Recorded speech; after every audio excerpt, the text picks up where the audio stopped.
kebiasaan kita masyarakat Aceh bahwa perayaan tahun baru mungkin di daerah-daerah lainnya kita tidak melakukannya.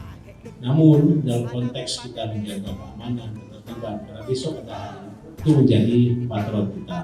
Dan saya akan ucapkan terima kasih setinggi-tingginya kepada seluruh jajaran Polresta dan stakeholder terkait yang sudah ikut menjaga ketertiban dan kenyamanan di Aceh.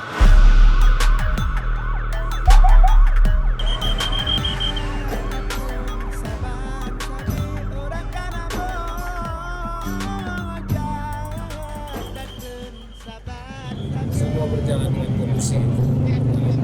Pergantian tahun baru dari 2024 ke 2025. Ini menunjukkan bahwa himbauan mungkin yang dilakukan oleh Forkopimda itu berjalan dengan baik dan menunjukkan masyarakat Kota Banda Aceh sangat-sangat peduli dengan himbauan ini. Dan kebahagiaan untuk kami selaku aparat, baik itu aparat sivil, penegak hukum, dari Polri maupun dari TNI, yang sedari tadi bertugas tidak ada hal-hal yang membuat berbeda dari sisi kerumunan yang dilarang, dan semua menunjukkan bahwa Kota Banda Aceh sangat kondusif.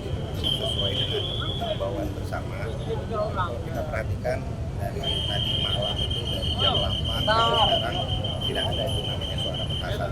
Artinya masyarakat Kota Banda Aceh dan pemerintah Banda Aceh itu semua mematuhi himbauan dari Forkopimda.